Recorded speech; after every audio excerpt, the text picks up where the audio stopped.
مساكم الله بالخير والرضا والعافية.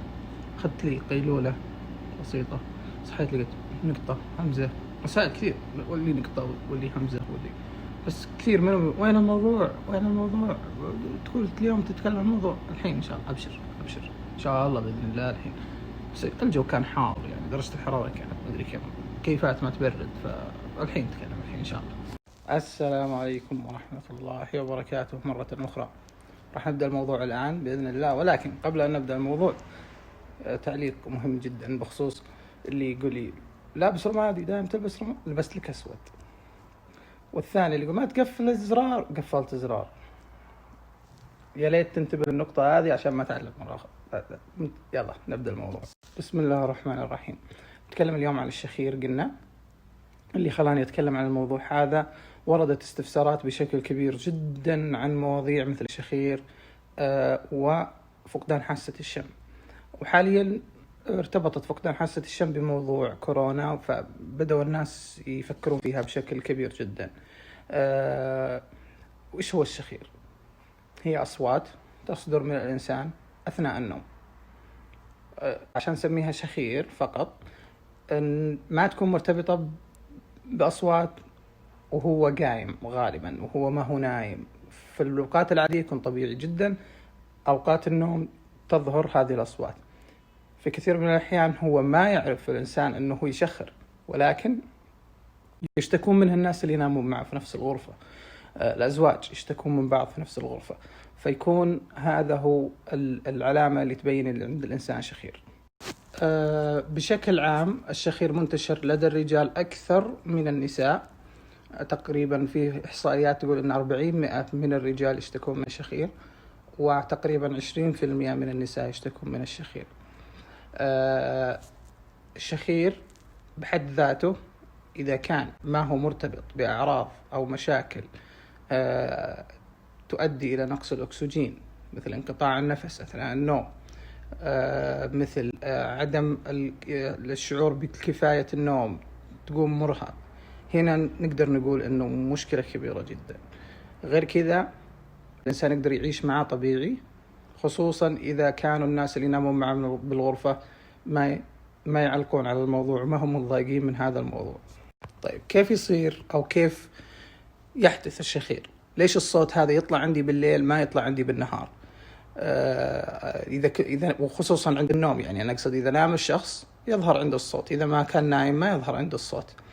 هذا بسبب أن وقت النوم فيه مراحل، ما له داعي أن نذكر المراحل، ولكن في مرحلة من المراحل يحدث ارتخاء للعضلات. هذا طبيعي عند كل الناس. لما ترتخي العضلات هنا الهواء اللي يطلع يبدأ يحرك الأنسجة اللي موجودة، فبيصدر لنا صوت الشخير. الشخير قد يكون فقط مع أخذ النفس، أو قد يكون مع أخذ النفس اللي هو الشهيق والزفير مع بعض، أو مع ظهور ومع إخراج النفس.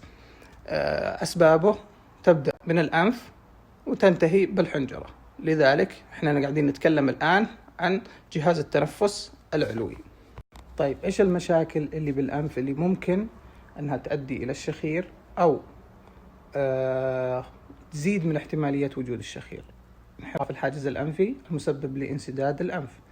انحراف الحاجز الأنفي لوحده قد لا يكون سبب، ولكن إذا كان يسبب انسداد للنفس فقد يكون أحد أسباب الشخير. الانتفاخ القرنيات بشكل كبير جدا يؤدي إلى انسداد النفس عن طريق الأنف، فالإنسان يحاول بجهد أكبر فممكن يصدر الشخير. وجود لحميات في الأنف أو البلعوم الأنفي. لحميات البلعوم الأنفي كثير منها تكون بسبب عند الأطفال، تكون عند الأطفال أكثر من الكبار. ننزل تحت شوي، اللوزتين قد تكون حجمها كبير جدا تعيق النفس وممكن تؤدي إلى الشخير، وموجودة أكثر عند الأطفال أيضا. كبر اللسان ممكن يكون سبب من أسباب. قلنا كبر حجم اللسان قد يكون سبب للشخير، وقد يكون سبب برضو لانقطاع النفس أثناء النوم. كبر اللسان كثير من الأحيان نشوفه عند متلازمة داون، فكثير منهم يكون لسانهم كبير جدا. الفك، إذا كان الفك راجع على الخلف أو فك صغير ممكن أنه يكون برضو سبب من أسباب الشخير.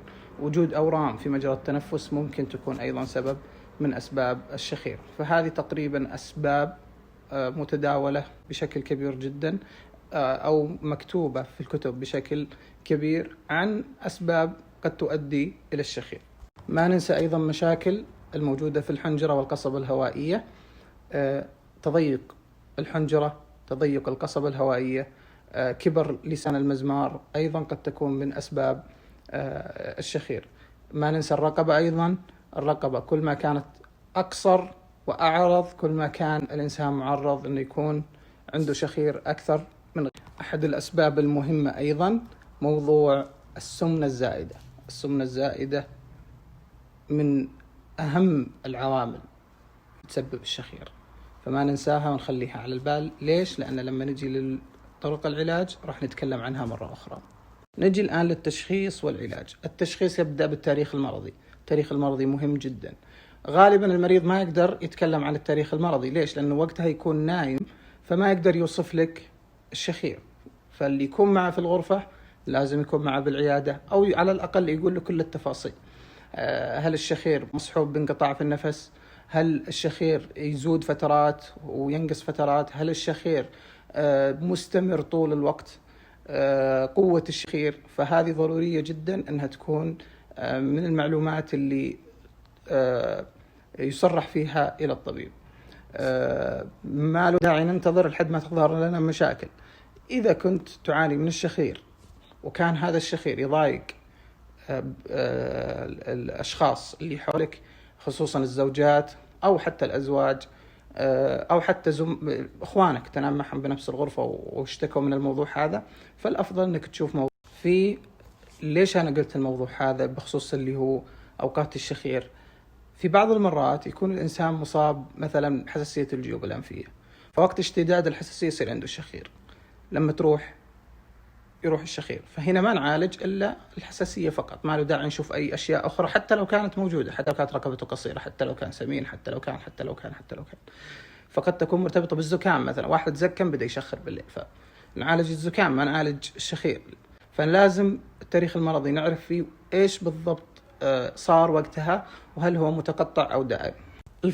الفحص بعد ما تقول كل التاريخ المرضي للطبيب راح يفحص الأنف بالعوم الأنفي، الحنجرة يشوف مقاس الرقبة، هل عندك رجوع في الفك، هل اللسان كبير أو صغير، يشوف سقف الحلق هل هو نازل أو غير نازل، يشوف اللحى هل هي طويلة هل هي قصيرة. يفحصها هذه كلها لحد ما يحاول قدر المستطاع يبين إيش السبب حتى يعالجه. فهذه برضو من الأشياء المهمة جدا. المنظار، الفحص كامل لمجرى النفس إلى الأحبال الصوتية، ممكن تبين لنا إيش المشكلة وإيش طرق علاجها. الآن يجي دور الطبيب. دور الطبيب اللي هو يربط الفحص بالتاريخ المرضي اللي ذكرته للطبيب، ويبين هل فيه انقطاع نفس أثناء النوم أو لا. إيش هو انقطاع النفس أثناء النوم اللي أنا أقصد؟ أنا ما أقصد إنه الشخص يكون عنده انقطاع في النفس، إنه مثلا يشخر بعدين يتضايق ويعدل وضعيته أو يعدل جلسة. مثلا كان نايم على بطنه ينام على ظهره، كان نايم على ظهره يقلب على جنبه. ده انقطاع النفس. مثلا المريض يكون، وهذه غالبا يشوفها الشخص الآخر، المريض ما ينتبه لها، يكون يتنفس طبيعي وفجأة ينقطع النفس ينقطع تماما عدة ثواني، وبعدين فجأة يفك. هنا هذه تحتاج إلى تدخل، تحتاج إلى طبيب، وتحتاج إلى اختبار نوم حتى نحدد المسبب. هل المسبب انسدادات أو المسبب من الدماغ؟ نجي الآن للنقطة اللي الجميع ينتظرها، اللي هي إيش العلاج؟ العلاج إزالة المسبب. من الصعب جدا أن الطبيب يحدد لك المسبب بالضبط، من الصعب جدا. ففي ناس مثلا عندهم اللحمية كبيرة وعندهم اللوز كبيرة، ممكن الطبيب يشيلها بس ما يروح السبب. ليش؟ لأنه اللسان كبير جدا مثلا، ارتخاء العضلات عنده شديد جدا، فما ممكن أنه ما يروح. لكن يجتهد في إزالة المسبب. عنده انحراف بالحاجز الأنفي، يعدل له الحاجز الأنفي. القرنيات كبيرة، يصغر القرنيات. عنده لحمية، يشيل له اللحمية، يشيل له اللوزتين.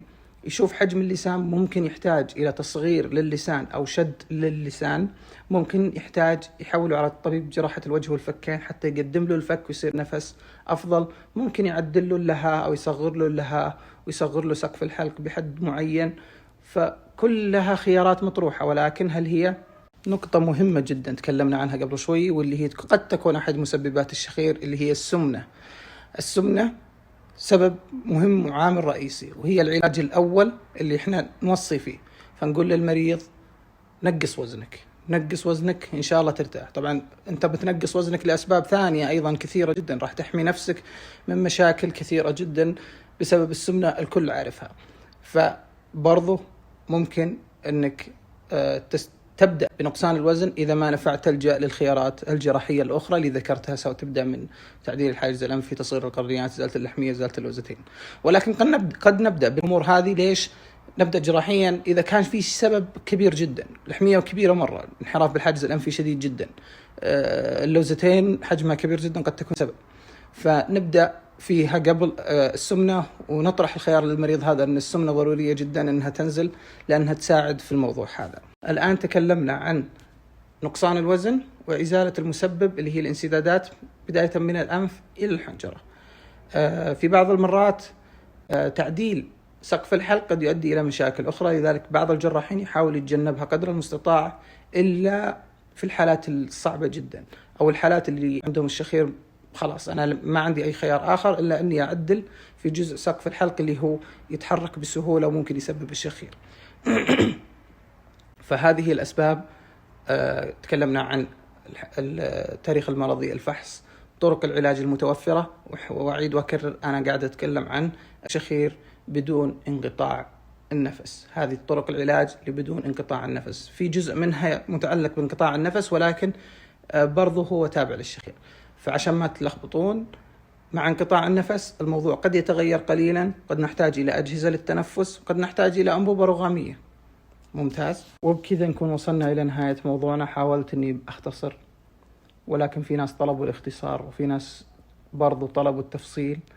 أعتذر إذا كنت طولت للناس اللي حسوا أني طولت، وكل ما أطلب منكم هو الدعاء، وإذا لاحظتوا علي أي غلط نبهوني، قولي ترى أخطأت في النقطة الفلانية عشان أصحح لكم.